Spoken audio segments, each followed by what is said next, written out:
In front of me is VIVO V60 Lite, and today I would like to show you how you can edit password in Passwords Manager.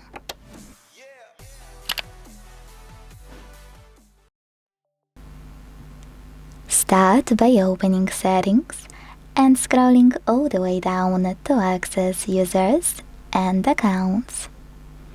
This way you can hit Google on the left and access Google Password Manager much faster. When you're ready, click on it. Tap on any password you wanna edit and enter your current login method. Then hit Edit button next to the late one and type in whatever you want to. After updating your password, you can hit Save at the top right corner and check it out. Thanks so much for watching. If you enjoyed this video, leave a like, comment and subscribe. Bye!